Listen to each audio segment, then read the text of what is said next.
Start it. Go flush your eye out. Start the show. Just let me know when, okay? When we're live. I'm serious. Oh, yeah? How about that? Hey, good morning. Welcome to the Stokastic.com NFL Strategy Show, first look edition. We love this stuff, man. I mean, look, if you're here for football on a Tuesday in November, what else can I say? 11 games. 11 games, 4 teams on bye. Some really good spots. I'm going to tell you guys what. I'll tell you what. I don't know how we're going. Like, when we run the Sims tomorrow, once we get our first update of projections, I genuinely, for the first time all season, have zero idea what lineups are going to look like. Now, obviously, things are in flux throughout the week. Injuries occur in practice. Guys get ruled out. But right now, the amount of value is so scarce that I don't know what we're going to do outside of maybe some cheap quarterbacks. I'm Dave Loughran. I was trying to drag that out for a minute there because our friend Ben Rasa had an eyelash in his eye. Were you able to flush that out? Yeah, it was fine because I wear I mean, not on these shows, but I wear contacts in life, so I can touch my eye and it doesn't I'm not one of those people. Yeah, I don't have a problem doing it either. Yeah, Except then it gets bloodshot when I'm really digging in there, you know? yeah, that is fine. How you feeling, man? Yeah, I feel great. Good. I don't Fantastic. I got no problem stretching the show. You know what really seasoned me? Made me just like a seasoned had Radio. the seasoned ability to stretch shows when during COVID, I had to do 2-hour Sirius XM shows, right? Sirius XM shows where there were no sports happening and I had to do them solo because my co-host got fired. That was one of the most grueling times. Not to mention, you could argue that if you were around me during those periods, I was possibly drinking a little bit too much Well and doing then, what's that? uh, I remember that. I used to make appearances, and you parade me around like a circus animal and make me do world capitals. Good. But What else? First of all, people enjoyed it. Second, what, like a circus animal. What are you talking about? You're the one that takes pride in that. Yo, Laffy, Ben, or Jordan, ask me any flag, what any flag is, and I'll get him. I'll bet you I can. Yeah, you're gonna feel like a real imbecile when I hit oh every yeah, keep single going. flag. Go ahead. Yeah, Keep the yeah. You guys will charade. feel like idiots. No one can Mhm. do. I'm a savant. You Like guys are looking in dumb. the mirror. Yep. All of that. And now you want to say I was parading you around like a circus animal. Yeah, there's nothing I love than a good party trick. I'm always it's like juggling. Come on. Um Deep down, you Go like when on. people give you those quizzes. Yeah, You like doing if I can angle shoot it and what's the win money. website? What's the website where you do the quizzes? I know you've probably spent Oh, hundreds of hours Sporkle? Yeah, on I mean, sport, I was training for Jeopardy for a while, don't forget. and you got a call. You tried Yeah, out. I did. What's the number one flag? Bhutan? Yeah, Bhutan has a sick flag. That's true. No one Kelly knows. All right. So you can tell me like what's on every flag. I do not every flag, but yeah, I know the flags. I know some things. I know Botswana. Botswana, it's just blue and it's got a black stripe in the middle. Indonesia. That's an It easy looks like Poland. It's just red and white. No logos. one. Okay. But All right. Ready to do this? I'm ready to do this. Let's get into it. By the way, I'm all about the Scandinavian flags. They're very basic, but they're sick. Would you agree Yeah, with that? they have cool color schemes and they got a cross. Yeah. Like all of them, right? Sweden, Finland, Poland, all of them, they're sweet. Not Poland, but yeah, I'm with you. Not Poland. Sweden, Norway. Finland, Iceland, Denmark, right? Yep, 100%. Yeah. They're pretty cool. All right, we got 11 games. I was saying before you came in, by the way, happy to have you guys with us. As always, take a single second this morning, atone for your sins, hit that thumbs up. It goes a long way for us. Otherwise, I'd never ask. And of course, subscribe to the channel. It's free to subscribe, but you'll know when our shows go live. You'll know when our good stuff, our high priority, short shelf life stuff goes live. Yeah. And if you hate it, just unsubscribe. We'll gladly refund you your misery. I was saying, as you were, getting right over there, this might be the first slate all season where I'm going, if we don't get any injuries, and not that you wish injuries upon anyone, I shouldn't even have to preface with that. Not that I care. I don't know where the value is going to come from. Like the only guy right now at running back is a $4,500 Audric Estime. We have no idea if Sean Payton's going to go back to him. Javonte Williams had one carry last game, in case you missed that. One carry. I have no clue if he's going to go back to that, which means that if you don't trust Estime, you have nobody of legitimate value sub 6K. And then at tight end, there's nobody at tight end, in that low range, but everybody that's expensive looks really good. And wide receiver, you're diving into the dumpster with like Matt Collins, if there's injuries still to Buffalo, Kayshon Boutte, like these type of guys. I'm telling you, man, as it stands, the only real value across the spectrum right now looks like it's coming from the Cleveland pass catchers. And that's not a great feeling either. And no doubt about it. I think one way to alleviate this, and I don't know if we're going to have to do it, is stack allocation salary. That's another way to pay down, is just your stack, which is what is usually a decent percentage of your total cap, is simply lower this week. You couldn't be more right, but that's exactly what I'm talking about with Cleveland. Right? Oh, like, yeah, Cleveland fits. Yeah, but I do wonder, even though, it was a terrible game last time out for Jameis, no surprise. That's just the way that Jameis is. You get some crazy good games, some terrible games. They're coming off a bye. That was a tough game against the Chargers. Now you have the Saints. Saints coming off that dead cat bounce. Like, I'm going to Cleveland here. I already bet him on the money line for what it's worth. I don't buy into the Saints. I bet the Saints last week. Yeah, you were all over that. What's up? You were all over that they were going to temporarily look better. You kind of have to, right? It's like the dead cat bounce in football is actually a real thing. Like, I think the Bears compete this week. They're 6.5-point dogs at home against Green Bay. They just got embarrassed by the Patriots. It's football. This does not mean that the Saints are back on the right track. So we'll dive into positions as we always do. I just wanted to get your early thoughts on that, because I wouldn't be shocked if like the Cleveland stack gets steamed with, Elijah Moore's and Cedric Tillman's and stuff, so you can get everybody else. Yeah, I mean, listen, there's a lot of product of the slate, casualties of the slate, and then the stacks. We're going to have to look at some of these pay downs. I think we'll be able to navigate, though. Cheap defenses, cheap tight ends. Okay. It'll be easier than we think. There's actually a ton of great cheap defenses. Like, if you have no business paying up for defense this week. I counted 7 of them sub 3K that you could argue are perfectly fine. I love a cheap defense. All right, let's do it. Before we do, it is your Goblin of the Week presented by Brandon Staley. Ben, first up, going into the 2025 season, because we're more than midway through this year, who is the front runner to earn Goblin of the Week honors presenting? Still probably the Raiders.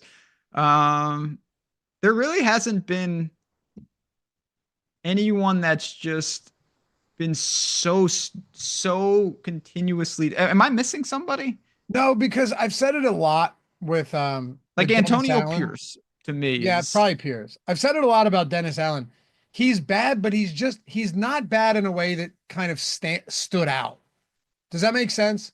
Like, he wasn't bad in the egregious sense that Nathaniel Hackett and Brandon Staley were. So honestly, I don't even think he belongs there. He was just bad. Sean McVay is quickly rising in these ranks, which is shocking because I'm a big fan of him. You think so? He's right. Why did they kick on third? It didn't matter, but why? What exactly was the plan last night to kick on third down? Like, what? That doesn't even make sense. Either do it or don't. That's the dumbest thing you could have done. Eberflus might be getting close. Well, he's not gonna survive. So no, well, they just got rid of Waldron.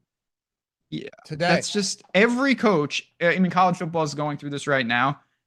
if you're the offensive coordinator, you just are the sacrificial lamb. No matter what is going on, Every you will time. get fired. Yep. Unless it's so egregious that you just can't mask it anymore. But yeah. Anyway, I, I do you honestly have don't have a one great Goblin. Do you? for this week? Yeah. I mean, me. Um, honestly, I think it is everyone on this Bears team. It's like I feel like you almost have to run it back with the Chicago Bears. The offensive line, Caleb Williams, like he's not seeing the field well. Yes, the line has been bad, but anybody that wants to watch that and go, no, no, no, none of it's his fault. The guy took 9 sacks. 9 sacks last game against the Patriots. They scored 3 points. They have now scored what, 1 touchdown over the last 3 weeks. They haven't been bad. They've legitimately in November and dating back to late October, they've been the worst team in the entire NFL. That's how bad this Chicago Bears team has been. And it has nothing to do with the defense. So Matt Eberflus, Shane Waldron, the offensive line, Caleb Williams, all of them lump them in. And also the New York Jets, Aaron Rodgers. I don't even know if I want to say he's the Goblin, but he's done. He's cooked. It's over. It's a wrap. If you can't get the ball to Adams and Garrett Wilson, you can't make Breece Hall dynamic in this offense. It's over. And that's with 2 different coaching staffs throughout the year. Uh, yeah, it's over. It was a non-starter. It turned out it just didn't work. Honestly, like I said, I really don't have a good Goblin. I'll go to the Giants. I'm a firm believer that they should be better. What the hell was that game? We were But I on the bet I show. bet the Giants in multiple ways. I really liked the Giants in that game. And then they got the ball in overtime. You saw that. They got the ball in overtime and Tracy fumbles on the first carry. He's good though. He's not a Goblin. That guy's no, good. no, I like Tyron Tracy quite a bit. What I'm Why do you, saying though is that they like against that defense, if they don't fumble, they win the game. Like they looked better in the second. I was devastated by that one, but that's not a bad Goblin at all. like it's small things too. Again, I'm splitting hairs, but like it's 3rd and 1. So you have 2 options on 3rd and 1 if you're in the NFL. You could sneak it and then sneak it again if you needed to and basically guarantee, like, what are the chances any NFL team can't gain 1 yard on 2 quarterback sneaks? It's like 0%. Seriously. Or you could throw a flea flicker for no reason and lose like 15 yards, which is what the Giants chose. Like, it's just stuff like that I don't know if it's because they're bad and it doesn't work, you think of it, or it's just stupid. Like, why? What would possess you to be like, why don't we just, like, we're finally moving the ball. Let's throw 3rd and 1. Let's do a flea flicker. Because there's nothing left in the tank. It's just stupid though. Speaking of, because I agree. One more Goblin, then we move on. I don't even know his name. I'm not sure who it even was. Ooh, a nameless Goblin. Interesting. Yes. I bet the Steelers money line. I loved Mike Tomlin in this spot as a road dog in a hyped up spot against a hyped up team coming off of a bye where he's been dominant. The guy who jumped off sides. Well, that one was terrible too, but no. Facing a rookie quarterback, he's been dominant. Mike Tomlin has some seriously crazy trends against the spread. He's one of the only guys I pay attention to. Also, I think the Steelers are actually a good football team, and I was flat out wrong. You hear it here first. I was flat out wrong on Tomlin's decision when I said he shouldn't be starting Russell Wilson over Fields. Now, he made the right call, dude. Russell Wilson in this offense has life again. They look awesome. He has life again. He looks good. That rainbow ball or whatever they call his, what do they call his deep throw? They all call it a certain, chat will tell us in a second. The Goblin is whoever this asshole was. Now we still won, but that game should never have been competitive. Jaylen Warren fumbled at the goal line. Yeah, they should have won by 14, 17 points. Seriously. Whatever asshole dropped that fake punt. Look. Oh, yeah, I saw that too. You can say they shouldn't have gone for it, Ben, but it was perfectly executed fake punt. That not only do they convert there, that might be a touchdown. I mean, they fooled them on every single level.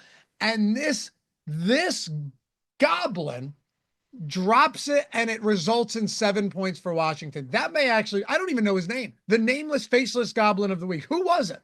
I have no idea. Yeah, that was just a weird situation. They didn't cover the gunner. Um, yeah. And last thing, and then we'll move on.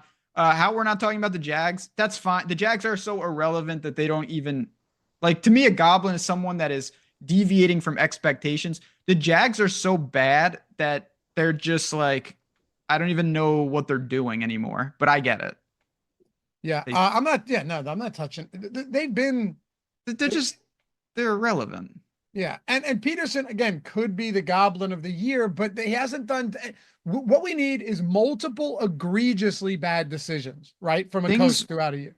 where you're just like, am I missing something? Like the Raiders, when it's an 8-point game and you kick a field goal to make it a 5-point game as time expired. Like that can't be a real life situation.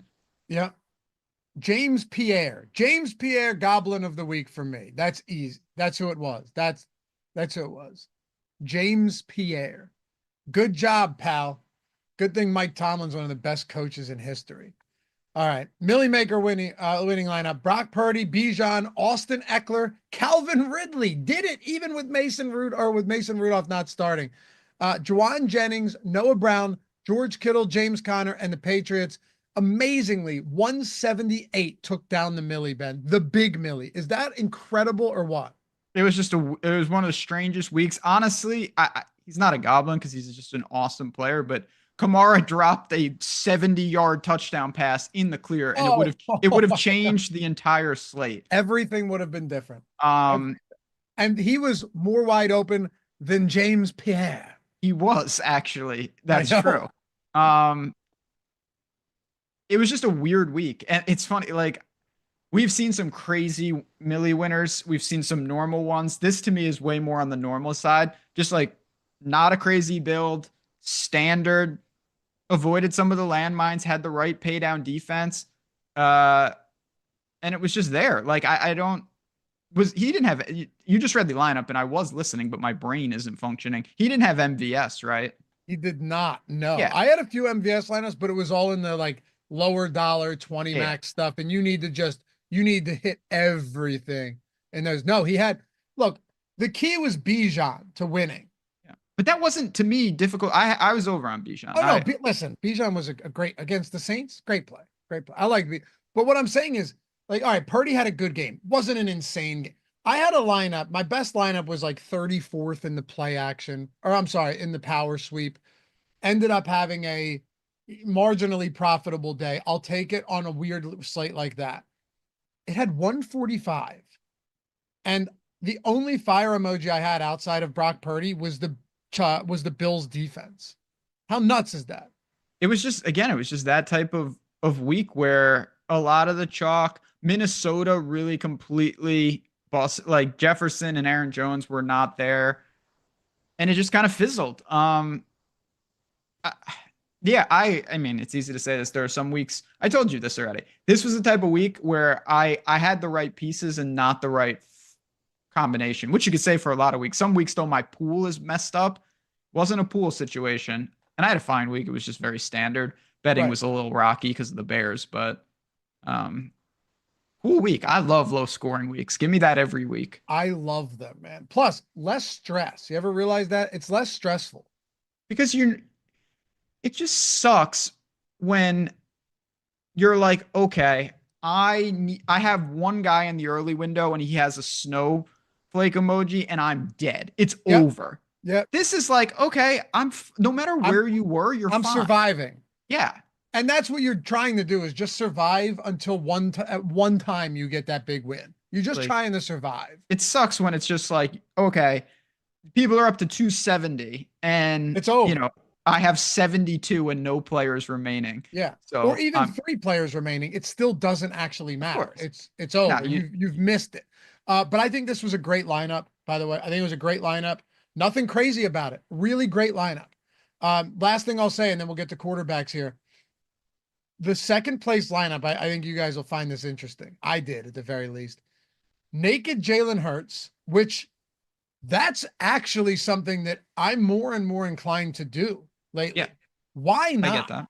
like the rushing touchdown upside, and you can't stack him, double stack him with anybody, especially not last week with Devontae Smith's price point. Naked Jalen Hurts isn't crazy at all, but check this lineup out. Bijan, Eckler, Ridley. So Ridley's in both. Hopkins, who was not good. Ricky Pearsall. Hunter Henry had like 1 for 12. He killed me last week. Yep. Cortland Sutton and a pay up on Eagles D. So he had Hopkins and Hunter Henry finished second in the Millie. I wanted you to hear that one before we. That's because of Sutton. That was a real game changer play. Big time. Big time. He had to have been virtually unowned. Virtually unowned. And the weirdest part about that lineup, I have no problem with it, it's a little funky, is having Hurts with the Eagles defense. Oh, yeah. It's basically running back with the Eagles defense. It is. I like the mentality of like, I assume you're thinking a little along the lines of short fields. And obviously you need Hurts on the ground. And you mentioned the nice thing is it's not solely on the ground. Like Hurts could throw a bomb to Devontae Smith and you're not getting hurt by only having Hurts. You get that 200 passing yard, 1 touchdown game with 55 rushing and 2 touchdowns. Yeah, you're there. Good. You're good. All right, let's do it. Quarterbacks. I teased this one out enough looking at some of the price points here. Ready for this, Ben? Here's a fun one. As it stands right now, I do not see myself paying up for a single quarterback. If we're talking 7+ K, Love, Allen, Jackson. If you wanted to go to Allen here, I totally get it. This game could be This game could be 17-14, or this game could be 38-35. Would you agree? Of course. This is not a hot take at all, but the Chiefs luck box is going to come to an end this week. They have black magic. I'm serious. There's something. I mean, they're underdog, and so it's not an upset. They're going to lose, though. Well, you can't bet against Mahomes as an underdog. You can't do it. I'll do it. I'll do it. It's the least of my problems. 12-1-1 for his career against the spread. 11-3 straight. I'm just saying. I'm not saying it's impossible. All I'm saying is this guy, when every time it's like, well, Mahomes' time has come to lose, he wins. Like every time he's expected to lose, he wins. They're gonna. I mean, again, these are not hot takes. They just you can't live that dangerously forever. Yeah. They for sure should have lost on Sunday. They should have lost multiple times this year. And it's credit to them. They win the games. Now, some of it's luck, obviously, but they're the Chiefs. They're the best. Andy Reid's one of the greatest people on earth. I love that guy. Like he's not in Philly anymore. Obviously in Philly, the sentiment on him was kind of soured late in his 13-year tenure with Philly. How do you not love? And I don't know if you ever noticed this, like I ever watched his like inside the locker room or this, his players adore him. Like his players love him. Why wouldn't you? Exactly. Goes a really long way. They respect him. They love him.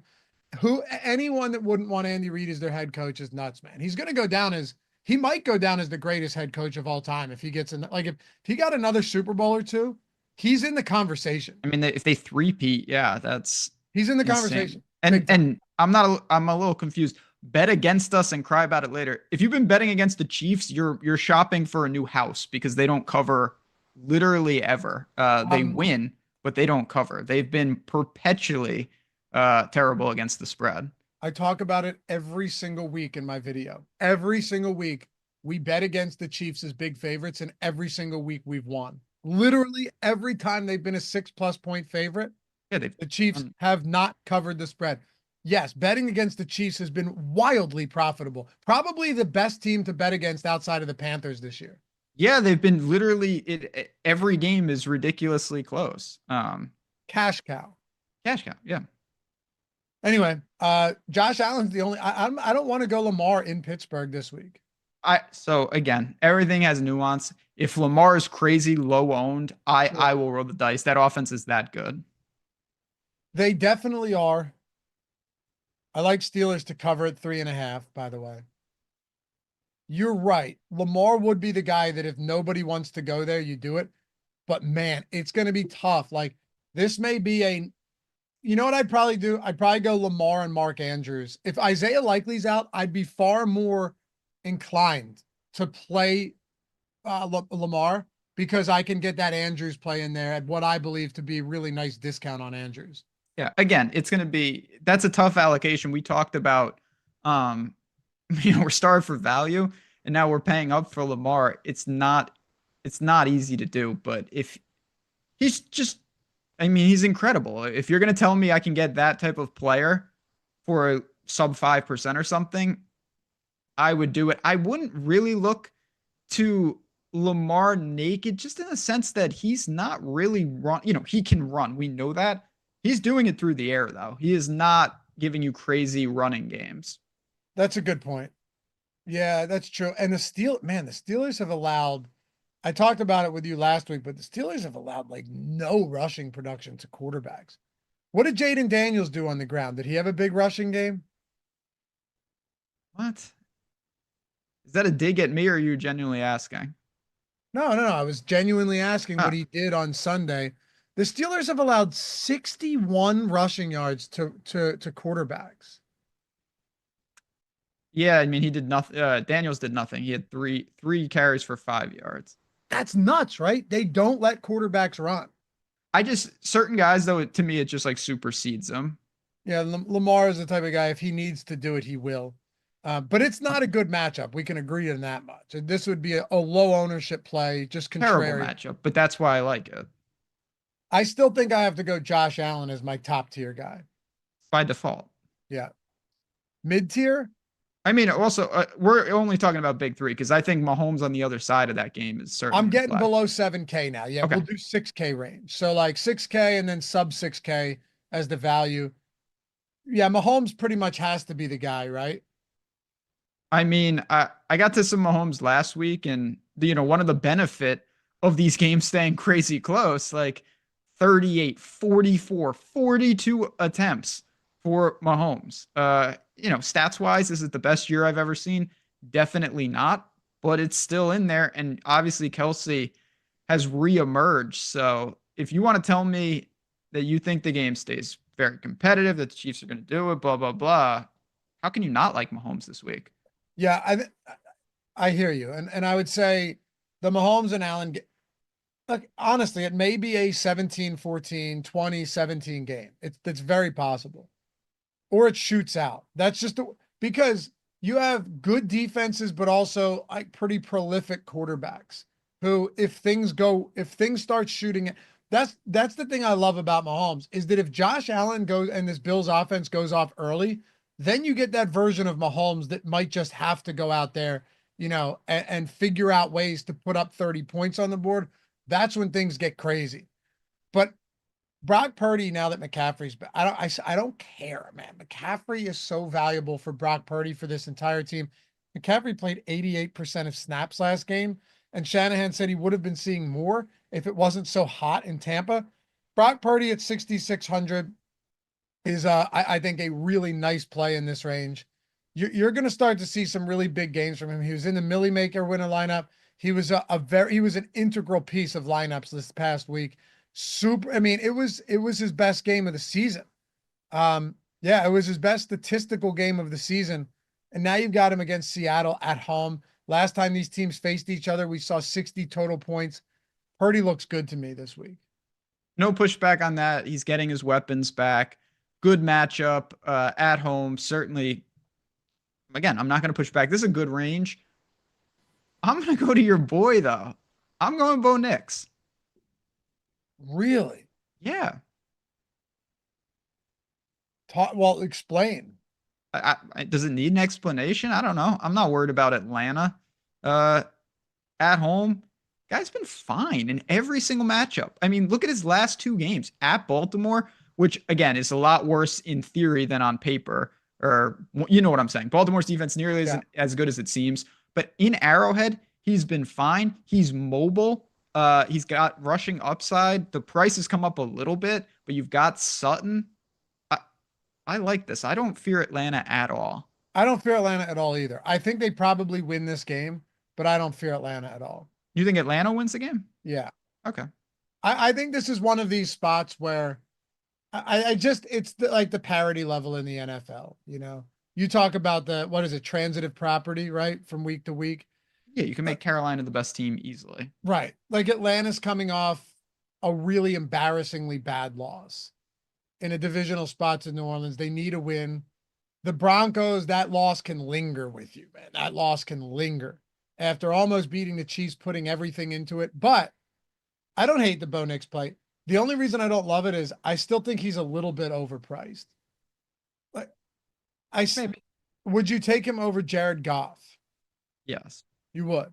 I would. All right. I think Only because the Lions are so good.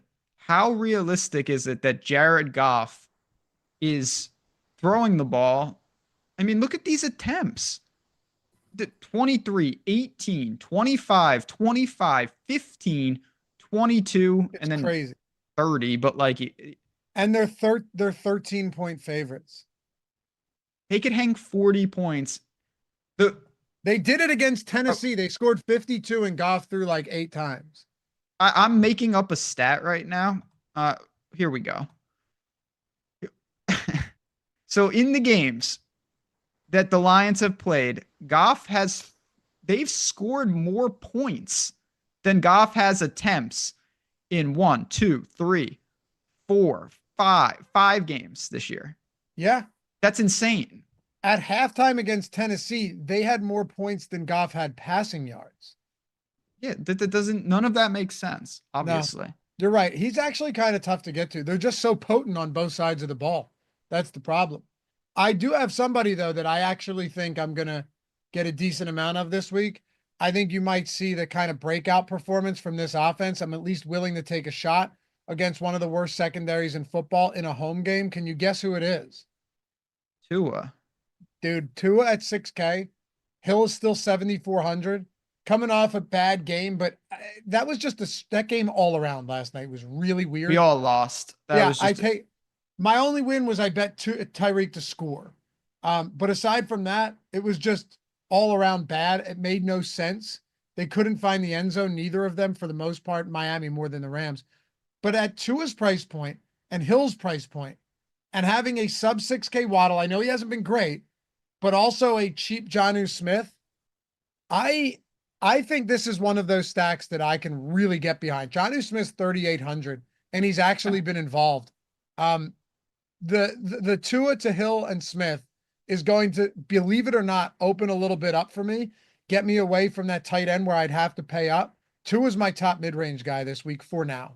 Okay. I'm going Bo Nix. I get that. And listen, I guess I don't really get the Jared Goff could have a monster game, but you really have to ask yourself, what has to happen for that to happen? That's the only concern I have. It's not with anything else. Why are the Lions exactly going to be throwing all over the place? You have to thread that needle perfectly. Them scoring 40 points doesn't mean that Goff automatically gets there. No, it hasn't meant that at all. They could also not play well. Like there's that equity too, which I'd be shocked, but. Yeah. Is Mahomes your number one in the mid tier? No, it's Bo Nix. Oh, Bo Nix is. Okay. Yeah. For me, it's Goff. And then low tier, you could go. Goff, really? Oh, I'm sorry. Not Goff. Tua. Okay. Yeah, sorry. Tua. We were talking about. Josh Allen's our high end. Yeah. Low tier. Here's a fun one for you. I don't know if you're going to like this. It's between 2 players. Now, if you wanted to throw Stafford into the mix, fine. But I think you're going to see a lot of Kyron Williams this week. I mean, a lot. But it's between 2 guys. Why? Do you want to? Do you want to take a guess? The 2 guys I think it's between below 6K. Russell Wilson. You have to consider him against this Ravens secondary. And Drake May. No, I did have him on the list. I like Drake May. But Jameis, because of the price point. Oh yeah, Jameis. That's a much better answer. That makes sense. Yeah. Against Drake May, though, is a mega mind genius play. I have him listed. I have Rodgers on the list, but I still don't think I'm going to do it. What list of guys not to play? Rodgers, no. You can't, because like the equity that you give up to get Adams and Wilson, which you have to do, is not worth it. I'm torn between Wilson and Winston, but I think I gotta go Winston here because it opens so much up. With Wilson, you've got now, don't look now, but 7K George Pickens, deservedly so. He's amazing. That catch he made in the end zone was unreal. But it's a tough stacking spot with Pickens and then who else? I think it's going to be Jameis for me against this Saints team. Saints still aren't good defensively. Yeah, listen, in the dome, I'm all about that. I'm fine. Drake May's a true 1%er. I just, I like guys like this, and Drake May can move, man. Drake May is these new quarterbacks. Like I said, this is a new thing. I think it's pretty standard now. I can't remember how many true statue quarterbacks come out at this point. It's basically none. No, Knicks runs really well. Everybody runs like Caleb Williams, all these guys. Well, Caleb Williams runs backwards is the problem. Well, he doesn't know what's going on. For again, not a Caleb Williams fan, but in general, all these guys have 30, 40-yard rushing upside in certain games. Yeah. Bo Nix has won games with his legs. Drake May had 95 yards rushing the other week. Isn't it crazy? Yeah. So I don't think that's a crazy play for Drake May at all. At all. I'm okay with it. And that's as cheap as you can get. Winston's 100 cheaper, but yeah, that is as cheap as you can. No, I just mean this, like the Patriots stack. Oh yeah. His weapons are literally made up. Would you single or double that? I think it's skinny, and I honestly don't mind going right back to Hunter Henry. Okay. I get that. That's a buy Douglas, low. Obviously, you could just do that. Buy low in the sense of no one's going to want to play Henry. Definitely not. Or Drake May, for that matter. Yeah. Let's talk running backs. And by the way, while you guys are here, remember, anytime you want, if you want to get our tools, I can't wait to run these sims and see. I think it's going to be a big double tight ends week and probably should be. It was last week. Yeah. Anytime you're going to want to get access to these tools, the link down there is in the description. You can grab any package you want for the week or for the month.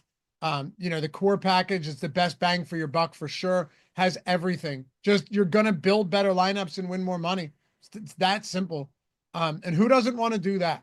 Join the year 2024 with the single lineup simulator where now your hand building process is completely refined and retooled, but you can still keep what you like to do. Yet now you actually know if you're building good lineups before you submit them, or the lineup generator or lineup simulator itself, where you can just get tens of thousands of lineups simulated in a single click of a button. It's amazing stuff. All of it's down there. But Ben, if these fine people watching today's show wanted to get all of the tools for free with the core package, the sims, the post-contest sim, the late swap tool, you name it, across the board, all they got to do is sign up with one of our sportsbook partners with that first link in the description or in chat, click that claim offer, follow the 4 simple steps at the top of the page, and send us screenshots of their first settled bet and their welcome email.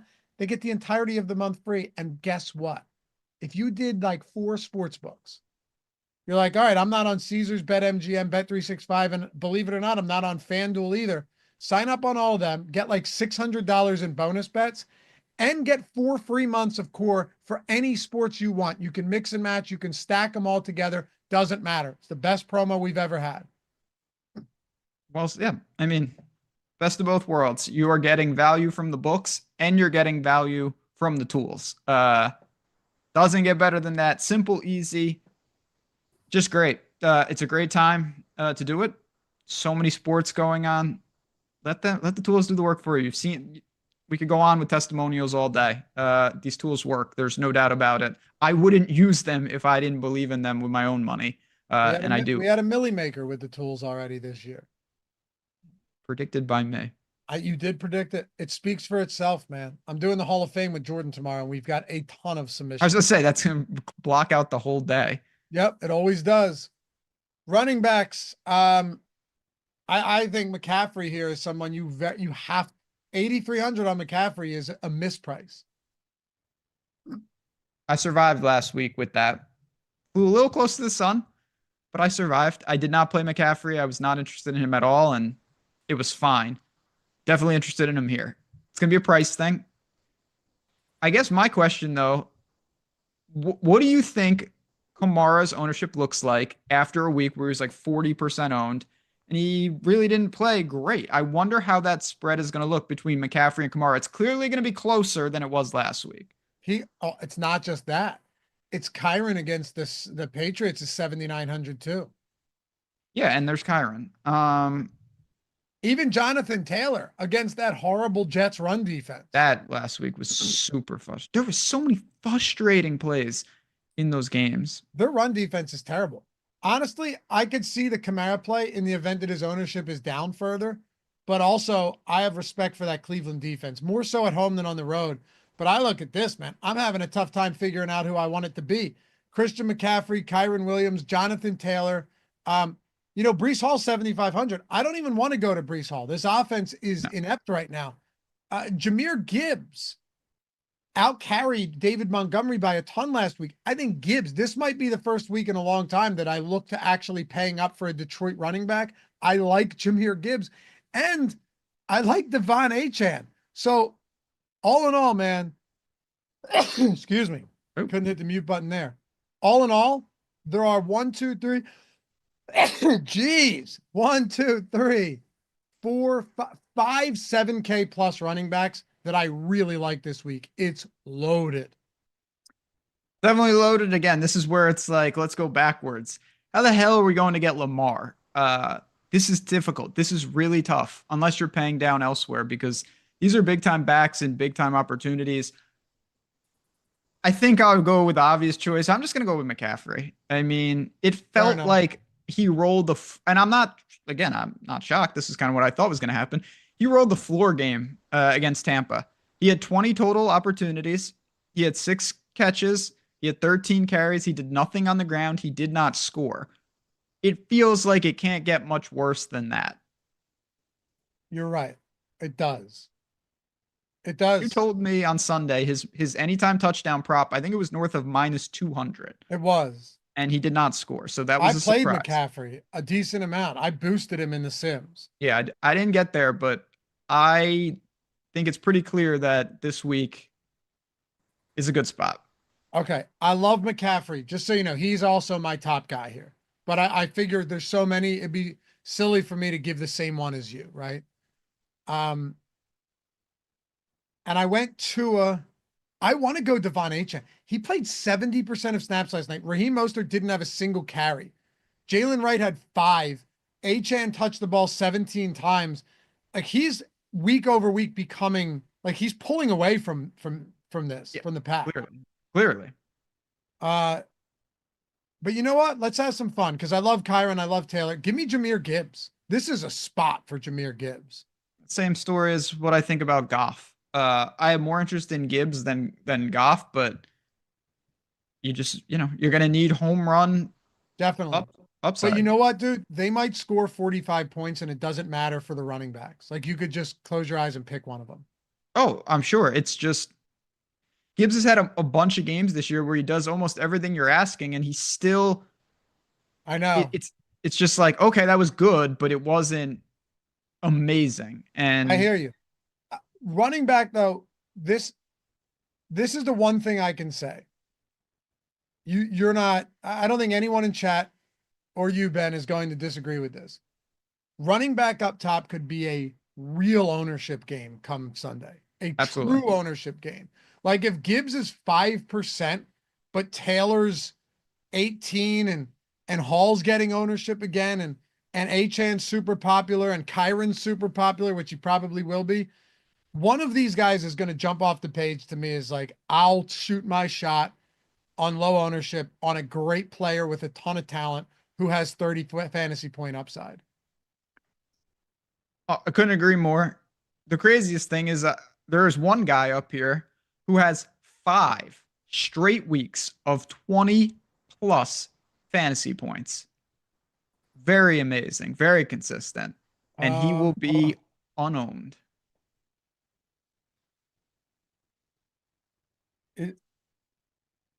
Is it Bijan? Yeah, Bijan.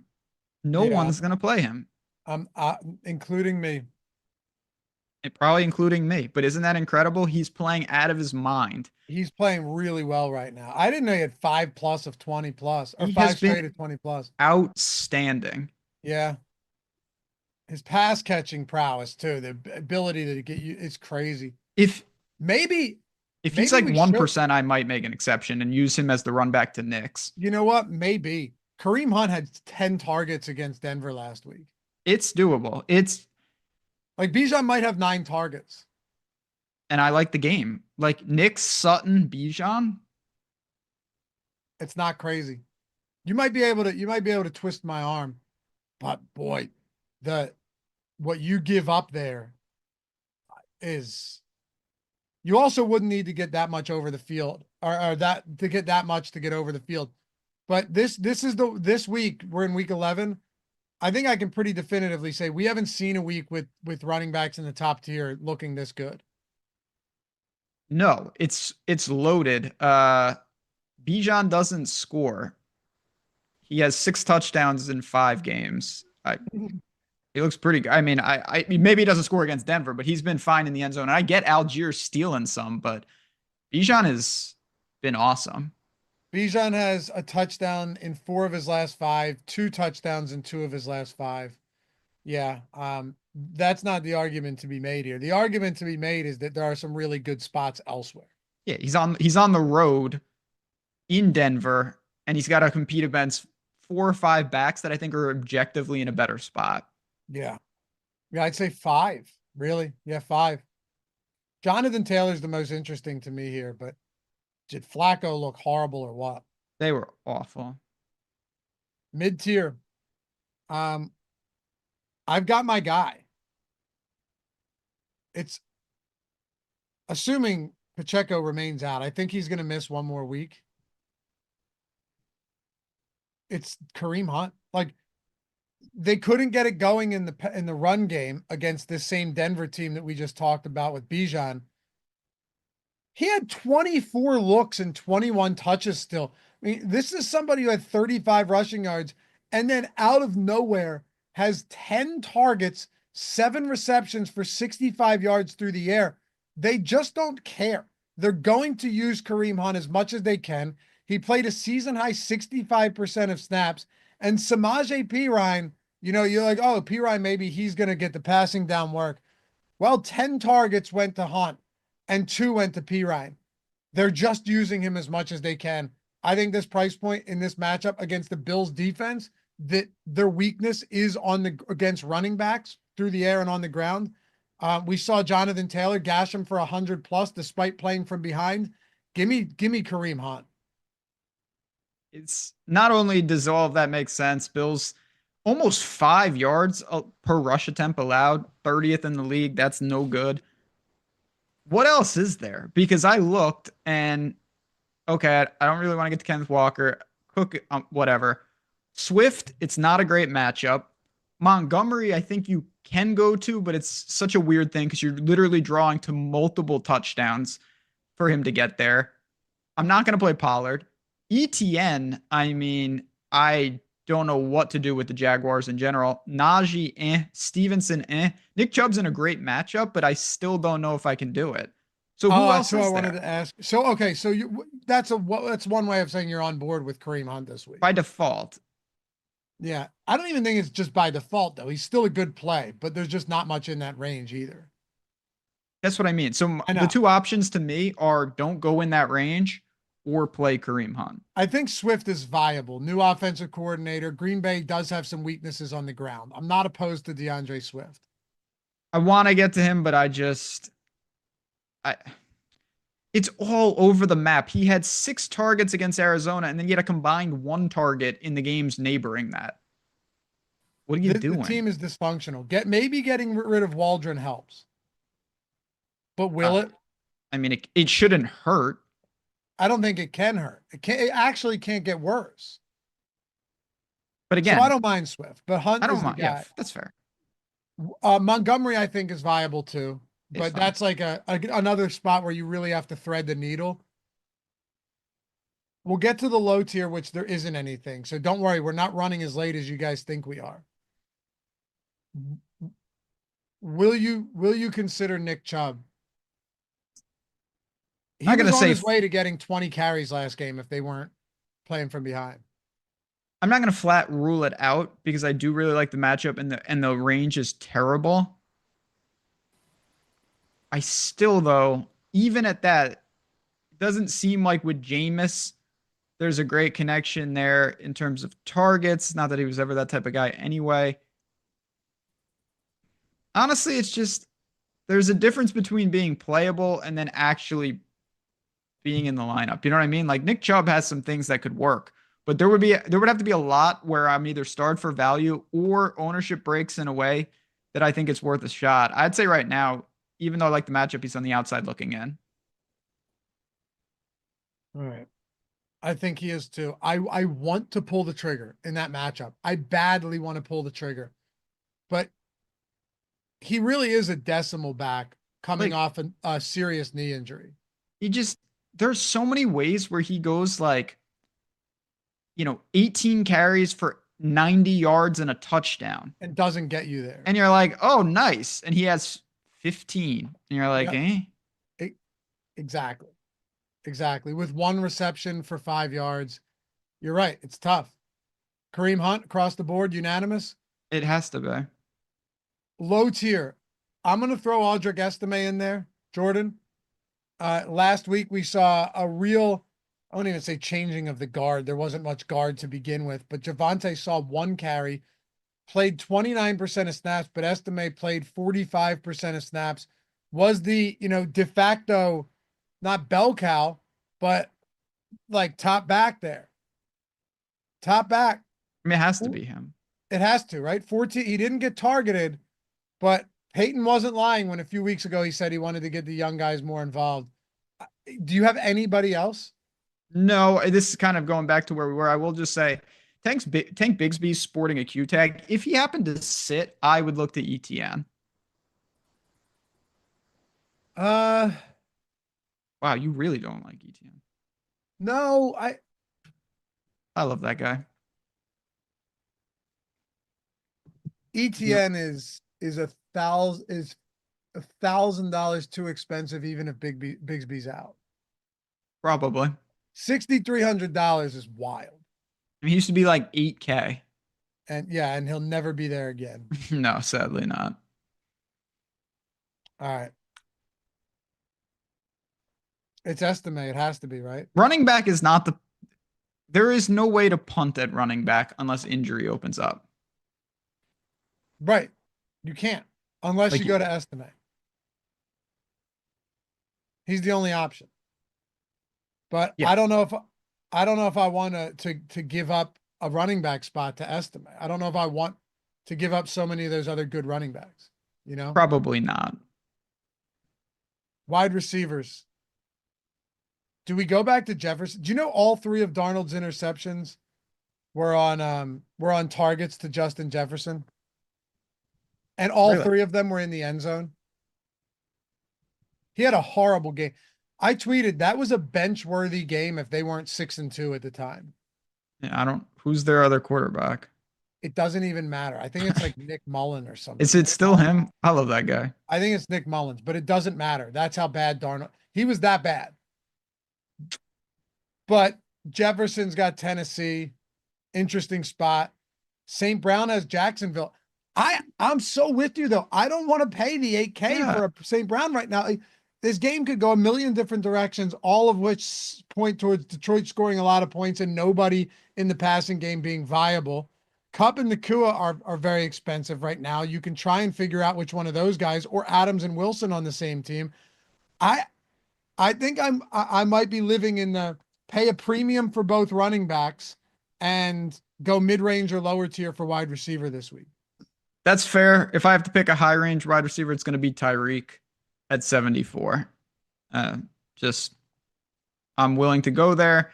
No, he's quiet, and maybe it is. Maybe this is like a serious problem with the wrist and whatnot, but you get the ball in his hands, he's still Tyreek.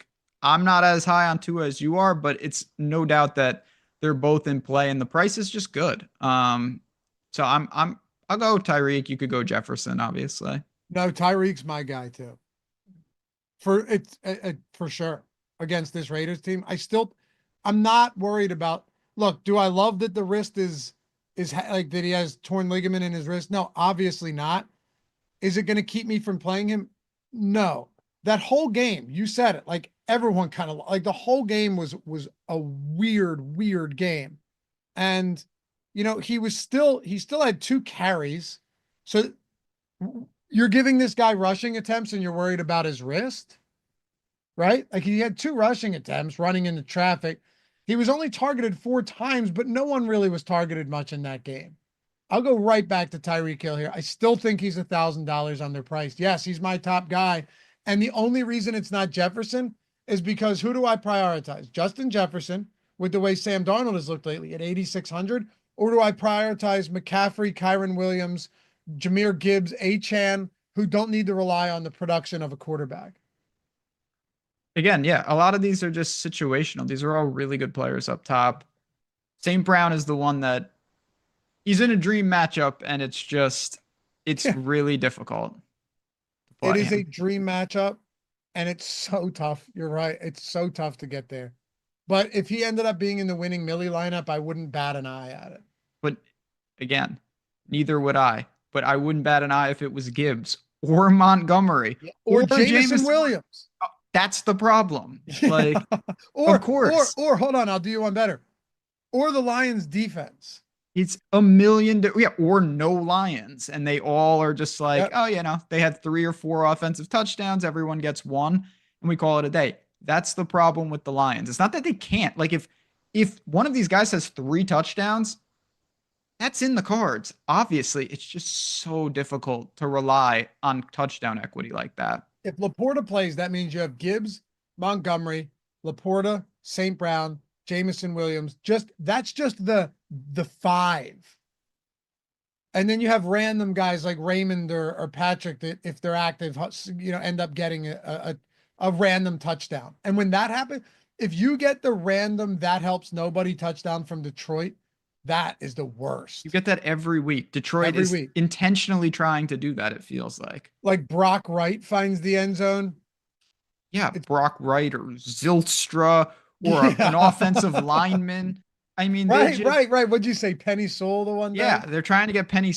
Penny Sewell is the best player in the league, honestly, but that's neither here nor there. Yeah, he's amazing. No, it's Hill.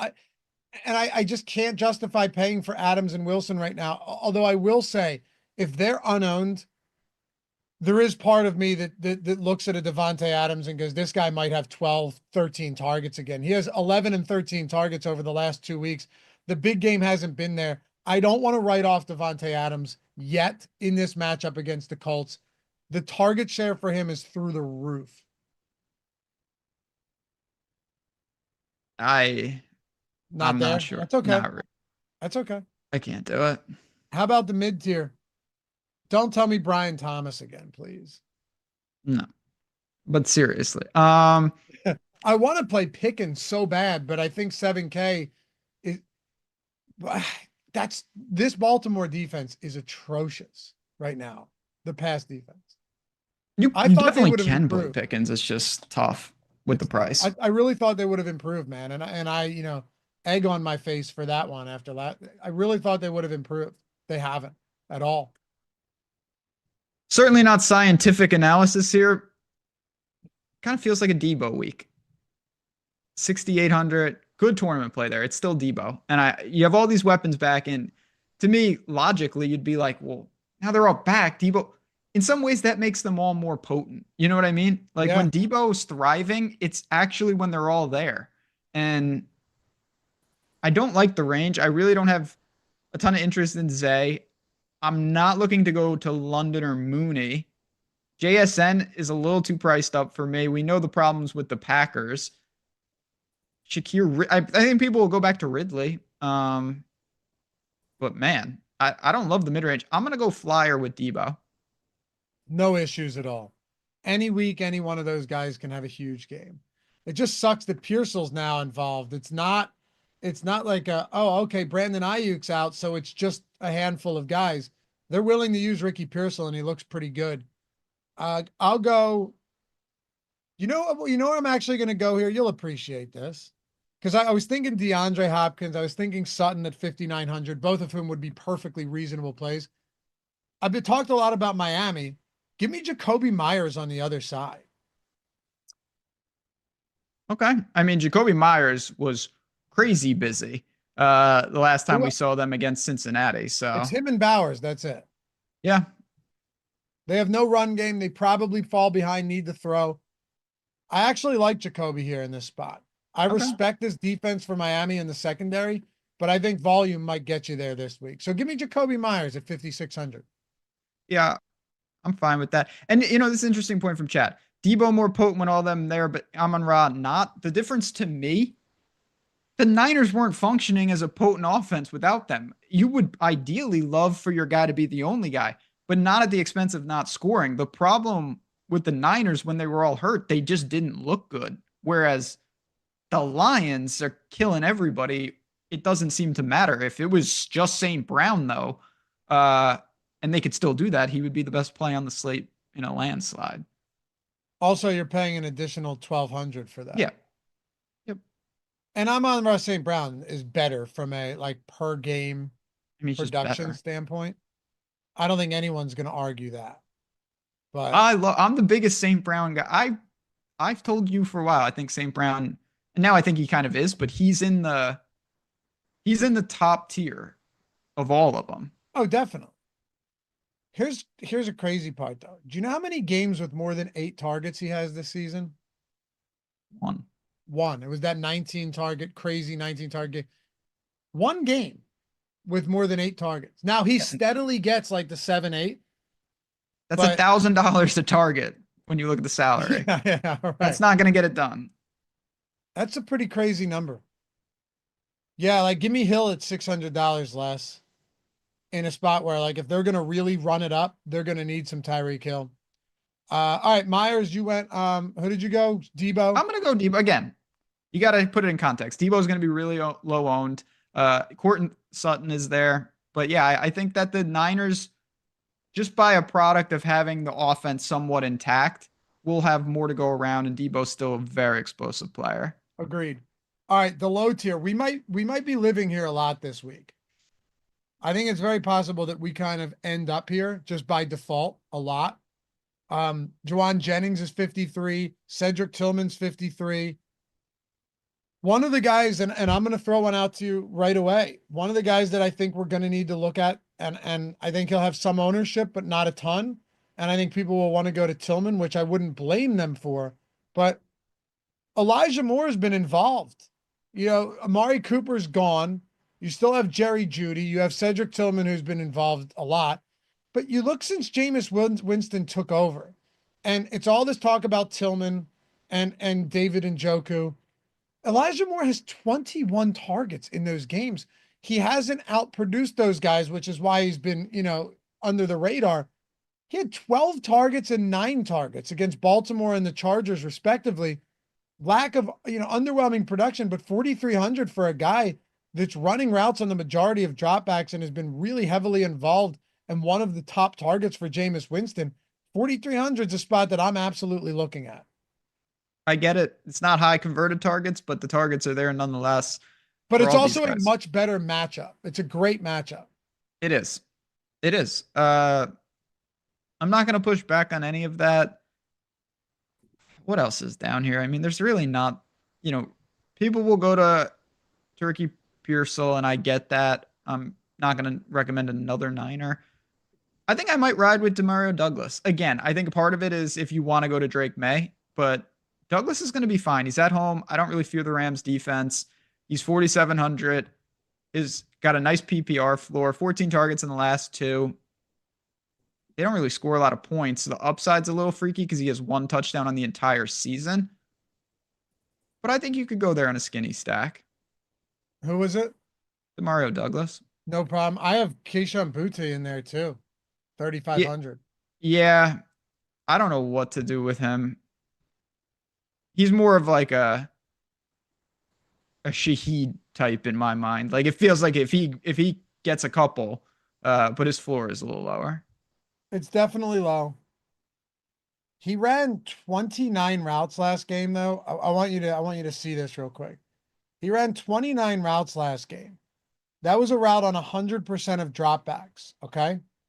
Douglas ran 18. Jalen Polk ran 10. KJ Osborne ran 16. There might be something here that we're overlooking. There might really be something here that we're not talking about. Like Butte over the last 2 weeks has run 81 routes. The next closest is Henry at 70, Douglas at 59. 81 routes. The dropbacks for Drake May, 82 over the last 2 games. So when you look at this, Kayshon Boutte, actually, that's going to be my guy down here, I think. I like this. You're making a real good case. I think I'm switching. We might both end up here. He has played 96 and 97% of snaps. Whether he is the best option in the passing game, to me, is more relevant than the fact that he is out there running a route on every single dropback. If you need value, $3,500 Kayshon Boutte is going to be my guy. I like this. I like this a lot. Yeah. Plus, if you end up being wrong on this, you go, well, he was out there the whole game at 3,500. What am I supposed to do? You got to be out there. I saw this last night. Colby Parkinson, you know, the slight problem with him, he wasn't out there. He just wasn't in the game. You got to be out there. Yep. Yep. Exactly. Is it raining by you? I don't know. I'm down in the basement. By the way, I hammered the under on 22.5 receiving for Parkinson. By the time that game started, it was at 13.5. The guy played 11 snaps. Like, it was clearly trending towards Davis Allen. That's why these snap shares and routes run data can be really valuable to us, Ben. We can see things before they happen. You can see things kind of percolating, and then they happen, and you go, yep, it was coming all along. Yeah.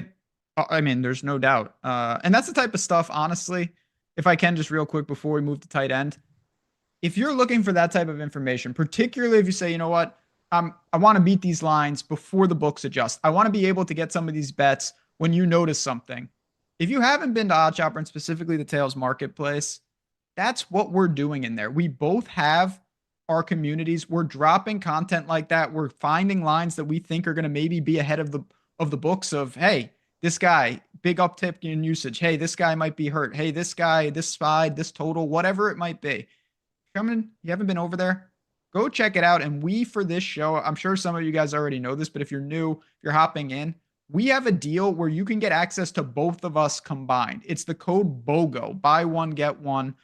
You go, link in the description, click one of ours. It doesn't matter who. If you sign up for mine, you apply BOGO, you get Lofties. You sign up for Lofties, you apply BOGO, you get mine. You get in there, you just message support that you did it, and you're in business. You get 2 communities. So you get college basketball with me, soccer, all this egregious stuff. You got NFL with Lofty as well. What a fun time. And that's the type of information that's in there that's really valuable. Yeah, man. We have a lot of fun with this. A lot of fun. Come join us. BOGO, BOGO. Click on either one, like Ben said. Sign up for Ben's, get mine. Sign up for mine, get Ben's. Come say what's up in the Discord. Got a fun community of people that, like-minded people that just love sweating bets. Love sweating bets as much as we do. And we find some good stuff over there. Also, we made it as affordable as possible because we want people like you in the DFS community to come join us on the betting site, because that's where we spend a lot of our time, you know? So yeah, come join it. We'd love to have you. Say what's up. Yeah, it'll be fun. Anyway, where are we at here? Oh, Allie said, according to Yahoo, Tyreek was hiding the wrist injury for weeks, ? I saw something that, like, yeah, it was injured. And then when he got detained, I don't know. That's what I heard, but yeah, I have no idea. I was spot on with that situation the whole time. That the cops were assholes and Hill was an asshole. That's exactly what happened. And he said as much when he issued an apology a couple days later. That's what it was. The cops were assholes, overzealous assholes, and Hill was being a dickhead. You know, sometimes after election season, it's about time we all come together and realize that there's nuance to everything. Don't look at me like that. I'm right. And anybody who is a sane person will know what I'm saying is right. So all 7 of us out there will, we'll hear you. I was thinking about this the other day as I cruised through the grocery store looking to buy some eggs. Well, I wasn't necessarily, I knew where they were, and I just, I wasn't price shopping eggs. But I was like, do you know how you look at it and like in so many scenarios, people think they're 100% right about everything, and the other side thinks they're 100% right. It's it's impossible for both of those sides to be 100% right about everything. So what if we're all just idiots on half of the things we believe, Yeah, that half of would the take ideologies that we hold? take And critical thinking. it would, but I'm right. That's what I'm saying. I'm Yeah, a you're right. 100% right. Yeah, exactly. I had a guy, I put out, this sums up my feelings on this. I put out a first touchdown parlay on Twitter, 104 to 1. First touchdown, Texans Lions game, first touchdown, Dolphins Rams game. First comment, this isn't going to hit. That's where we're at in society. Nailed it. Guy But was right too. you got to encourage rational thinking. We Yeah, can't. Sometimes it's never gonna. You will look at some people and say you're hopeless and send them off to the island that you've spoken of so many times in the past. that Right? would be nice. You're not gonna make it. We'll see you later. We'll airdrop you some essentials, some bare essentials, um, at some point when things get dire.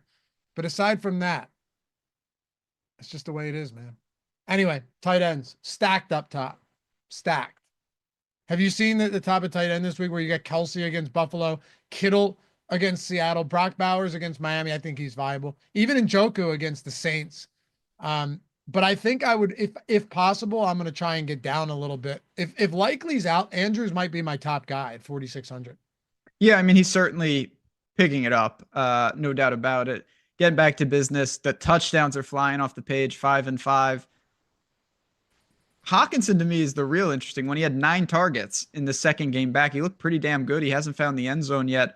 4,700 for him. Not bad. I like it. You know who else I like? I mentioned it, Jonnu Smith. Like I'll go straight down. I'll tell you. Here are my 3, Jordan. Get ready. Because we don't spend a ton of time on tight end. Here are my 3. Go ahead. It's going to be George Kittle. I like I'm it. going Bowers. All right, you're going Brock Bowers. Yep. I wouldn't fight. I don't think either of us would fight each other on either of those. I'm going Mark. TJ Hawkinson is at the very least intriguing. Big workload last game, and I like that. But I'm going Mark Andrews because we haven't seen any practice participation from Likely. I think he misses one more week. I believe it's a hammy. Those linger. We've seen T. Higgins. And I'm going Jonnu, Ben. I'm going Hawkinson in my mid range. I just want to buy low on that. And then something that you already mentioned from last night about Colby Parkinson. I'm going to this Davis Allen guy. He's $2,500. I didn't think about that. Like he clearly is taking over. He was on all those plays. He's a good run back. If you want more exposure to New England game, he had 6 targets, 5 for 34. That gets you there. No, you're right. I did the run sheet. I do. I make this run sheet and go over the slate during the Monday Night Football game, and I finished it before halftime. So like my initial analysis. So he wasn't even in the equation. Davis Allen. Davis Allen is the guy. You gotta give me Davis Allen. Ben sold me. He's the guy. 2,500. Double it up. I like Jonnu in the 2 stacks. So do I. But I like Davis Allen way more as a run back. Or I'm sorry, as a one-off. He just really opens it up.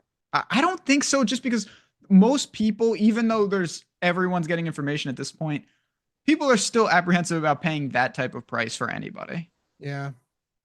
He played 80% of snaps last night. Yep.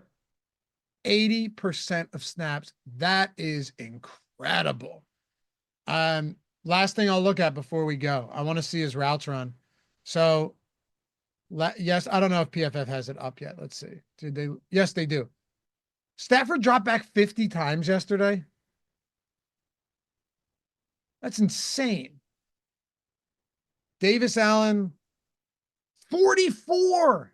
That's what I mean. I mean, he was on all those drives, all those 2-minute drives, all the fourth quarter drives. That's nuts. Okay. $2,500 day. That's the answer. You're right. So, all right, we got Kayshon Boutte and we got Davis Allen. This will be a good slate. Yeah, in the same game. In the same game. Oh no, I didn't even think about that. I mean, I'm all about onslaughting that game in certain lineups and then taking like McCaffrey, Jonathan Taylor, you know, big time wide receiver and just calling it a day. Appreciate you guys joining us. Follow Ben at Jazzraz Bets. And Philip, yeah, make sure when you're running the Sims, like for those, Philip had asked a question about Parkinson's prop or his projection, and he's saying why was it so high? We brought it down a lot closer to lock because a lot of you're using player props as guidance as well, so there's a lot of factors that go into that. If you looked like 30 minutes before lock, we brought it down. For me, I usually I like to run my Sims within like the 30-45 minute mark pre-lock to make sure that everything's updated and as fine-tuned as possible. Yeah. And listen, I mean, for showdown too, like it's tough because like even with that really reduced like Parkinson could have factored, all sorts of people factor into showdown, so it can be a little tricky. But yeah, I think as we get more info closer to lock, you're always going to get just a clearer picture. I'm at Lafayette_D on X. Appreciate you guys. What? Defense. Oh, okay. Yeah. Also, 21 years old to gamble. If you have a gambling problem, call or text 1-800-GAMBLER. Yeah. I got you. All right. You're right. There's a ton of defenses under that range. I got a fun one for you. Give me Titans at 2,300 against Minnesota. I knew you were going to go there. Does that mean you were going to go there too? No, I'm going to the Bears. You knew I was going to go there, huh? Yeah. Yep. You're going Bears? Yep. All right. I have them on the list as well. Jordan Love makes so many. I mean, the Bears are live for -3, but they're also live for 3 picks. They are. Browns at 2,600 is wild too. Yeah, that's going to be a chalk defense. Colts are 2,600 against the Jets.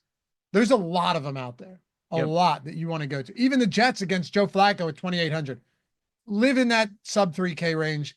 You'll be okay. Appreciate you guys. We'll see you back here tomorrow for the single lineup building show. Peace.